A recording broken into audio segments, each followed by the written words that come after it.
ಶ್ರೀ ಗಣಪತಿ ಶಾರದಾ ಗುರುಭ್ಯೋ ನಮಃ. ಯತ್ರ ಯೋಗೇಶ್ವರ ಕೃಷ್ಣೋ ಯತ್ರ ಪಾರ್ಥೋ ಧನುರ್ಧರಃ ತತ್ರ ಶ್ರೀ ವಿಜಯ ಭೂತಿರ್ಧ್ರುವ ನೀತಿರ್ಮತಿರ್ಮಮ. ಶ್ರೋತೃಗಳಿಗೆ ಶ್ರೀ ಅಳಸಿಂಗರಾಚಾರ್ಯ ವಿರಚಿತ ಶ್ರೀ ವ್ಯಾಸ ಮಹರ್ಷಿ ಪ್ರಣೀತ ಶ್ರೀಮನ್ ಮಹಾಭಾರತದ ಅಶ್ವಮೇಧಿಕ ಪರ್ವದಲ್ಲಿ ಕೃಷ್ಣನು ದ್ವಾರಕೆಗೆ ಹೊರಡುವಾಗ ಉದಂಕನು ಆತನನ್ನು ಕಂಡು ಕೌರವ ನಾಶಕಾಲದಲ್ಲಿ ತಾನು ಅಂದರೆ ಶ್ರೀಕೃಷ್ಣನು ಉದಾಸೀನನಾಗಿದ್ದುದಕ್ಕಾಗಿ ತನಗೆ ಶಾಪ ಕೊಡಲು ಯತ್ನಿಸಿದ ಉದಂಕನಿಗೆ ಕೃಷ್ಣನು ತನ್ನ ನಿಜವನ್ನು ತಿಳಿಸಿದುದು ಎಂಬ 53ನೇ ಅಧ್ಯಾಯಕ್ಕೆ ಸ್ವಾಗತ.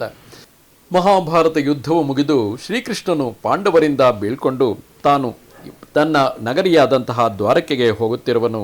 ಆಗ ಭರತಕುಲ ಶ್ರೇಷ್ಠರೆಲ್ಲರೂ ಅಲ್ಲಿ ಕೃಷ್ಣನನ್ನು ಆಲಿಂಗನ ಮಾಡಿಕೊಂಡು ತಮ್ಮ ನಗರಕ್ಕೆ ಅಂದರೆ ಹಸ್ತಿನಾವತಿಗೆ ಹಿಂತಿರುಗಿದರು. ಅರ್ಜುನನು ಕೃಷ್ಣನನ್ನು ಅಡಿಗಡಿಗೆ ಆಲಂಗಿಸಿಕೊಳ್ಳುತ್ತಾ ಕಣ್ಣಿಗೆ ಕಾಣುವವರೆಗೂ ಆತನನ್ನೇ ತಿರುಗಿ ತಿರುಗಿ ನೋಡುತ್ತಿದ್ದು ಕೊನೆಗೆ ಆ ಕೃಷ್ಣನಲ್ಲಿ ನಟ್ಟ ಕಣ್ಣುಗಳನ್ನು ಬಹಳ ಪ್ರಯಾಸದಿಂದ ತಿರುಗಿಸಿದನು. ಶ್ರೀಕೃಷ್ಣನು ಅದೇ ರೀತಿಯಲ್ಲಿ ಆತನನ್ನು ನೋಡುತ್ತಿದ್ದನು. ಅವರ ಪ್ರಯಾಣ ಕಾಲದಲ್ಲಿ ಹಲವು ಶಕುನಗಳು ಕಾಣಿಸಿದವು. ಇವರ ಮುಂಭಾಗದಲ್ಲಿ ಗಾಳಿಯು ತನ್ನ ವೇಗದಿಂದ ಅವರ ರಥಮಾರ್ಗದಲ್ಲಿ ಕಲ್ಲು, ಕೆಸರು, ಮುಳ್ಳು ಮುಂತಾದವೇನು ಸಿಕ್ಕದಂತೆ ದೂರಕ್ಕೆ ಹಾರಿಸುತ್ತಿತ್ತು. ಆಕಾಶದಿಂದ ಇಂದ್ರನು ಸುಗಂಧ ಶೀತಲವಾದ ಜಲವನ್ನು, ದಿವ್ಯ ಪುಷ್ಪಗಳನ್ನು ದಾರಿಯುದ್ದಕ್ಕೂ ಕೃಷ್ಣನೆದುರಿಗೆ ಸುರಿಸುತ್ತಿದ್ದನು.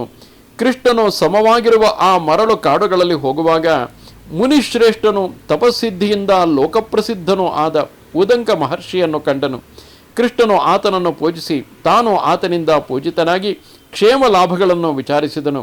ಆಮೇಲೆ ಉದಂಕನು ಕೃಷ್ಣನನ್ನು ಹೀಗೆಂದು ಪ್ರಶ್ನೆ ಮಾಡುವನು: ಮಾಧವ, ನೀನು ಕೌರವ ಪಾಂಡವರ ಗ್ರಹಗಳಿಗೆ ಹೋಗಿ ಅವರಿಬ್ಬರಿಗೂ ಸಹೋದರ ಸ್ನೇಹವು ಸ್ಥಿರವಾಗಿರುವಂತೆ ಮಾಡಲು ಯತ್ನಿಸಿದೆಯಷ್ಟೇ.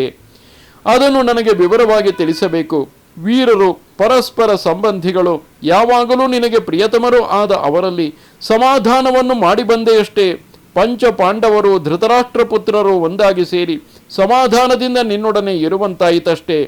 ನಿನ್ನಿಂದ ಕೌರವರು ಸಮಾಧಾನ ಹೊಂದಿದ ಮೇಲೆ ಪಾಂಡವರು ತಮ್ಮ ರಾಜ್ಯಕ್ಕೆ ಅಧಿಪತಿಗಳಾಗಿ ಸುಖದಿಂದ ಇರುವರಷ್ಟೇ. ನನಗೆ ನಿನ್ನಲ್ಲಿ ಯಾವ ಗೌರವ ಭಾವವಿದ್ದಿತೋ ಅದನ್ನು ಈಗ ನೀನು ಈ ರಾಜರ ಸಂಧಿ ವಿಷಯದಲ್ಲಿ ಸಫಲಗೊಳಿಸಿದೆಯಷ್ಟೇ ಎಂದನು. ಆಗ ಕೃಷ್ಣನು: ಓ ಪೂಜ್ಯ, ನಾನೇನೋ ಕೌರವರನ್ನು ಸಮಾಧಾನಪಡಿಸಲು ಯತ್ನಿಸಿದನು, ಆದರೆ ಅದು ಸಾಧ್ಯವಾಗಲಿಲ್ಲ. ಆದ್ದರಿಂದ ಅವರೆಲ್ಲರೂ ತಮ್ಮ ಪುತ್ರ ಮಿತ್ರ ಬಂಧುಗಳೊಡನೆ ಮೃತರಾದರು. ಓ ಮಹಾತ್ಮ, ಕೇವಲ ಬುದ್ಧಿಬಲದಿಂದಾಗಲಿ ದೇಹಬಲದಿಂದಾಗಲಿ ದೈವ ವಿಧಿಯನ್ನು ಮೀರಲು ಸಾಧ್ಯವಿಲ್ಲ. ಇವೆಲ್ಲವೂ ನಿನಗೂ ತಿಳಿದುದೆ. ನಾನು, ಭೀಷ್ಮನು, ವಿದುರನು ಹೇಳಿದ ಬುದ್ಧಿವಾದಗಳನ್ನು ಕೌರವರು ಕೇಳಲಿಲ್ಲ. ಅದರಿಂದ ಅವರು ಪರಸ್ಪರ ಯುದ್ಧ ಮಾಡಿ ಯಮಲೋಕಕ್ಕೆ ಹೋದರು.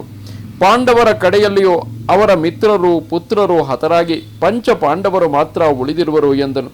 ಅದನ್ನು ಕೇಳಿದೊಡನೆ ಉದಂಕನು ಕೋಪಗೊಂಡು ಕಣ್ಣುಗಳನ್ನು ಕೆಂಪಗೆ ಮಾಡಿಕೊಂಡು: ಕೃಷ್ಣ, ನಿನಗೆ ಸಮೀಪ ಸಂಬಂಧಿಗಳು ಪ್ರಿಯರೂ ಆದ ಕೌರವರನ್ನು ಕಾಪಾಡಲು ನಿನಗೆ ಶಕ್ತಿಯಿದ್ದರೂ ಕಾಪಾಡದಿದ್ದುದರಿಂದ ನಾನು ನಿಜವಾಗಿಯೂ ನಿನ್ನನ್ನು ಶಪಿಸದೆ ಬಿಡನು.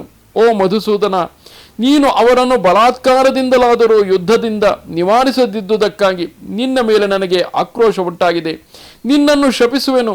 ಕೃಷ್ಣ, ನೀನು ಶಕ್ತನಾಗಿದ್ದರೂ ಕಪಟಿಯಾಗಿದ್ದುಕೊಂಡು ಅನ್ಯೋನ್ಯ ಯುದ್ಧಕ್ಕಾಗಿ ಯತ್ನಿಸಿದ ಕೌರವರನ್ನು ಉಪೇಕ್ಷಿಸಿದೆಯಲ್ಲವೇ ಎಂದನು. ಆಗ ಕೃಷ್ಣನು: ಓ ಭೃಗುಕುಲ ಜಾತ, ನಾನು ಹೇಳುವುದನ್ನು ಕೇಳು, ಶಾಂತಚಿತ್ತನಾಗು. ನೀನು ತಪಸ್ವಿಯಲ್ಲವೇ? ಮೊದಲು ನನ್ನ ವೃತ್ತಾಂತವನ್ನು ಕೇಳು. ಅದನ್ನು ಕೇಳಿದ ಮೇಲೆ ಬೇಕಾದರೆ ಶಪಿಸು.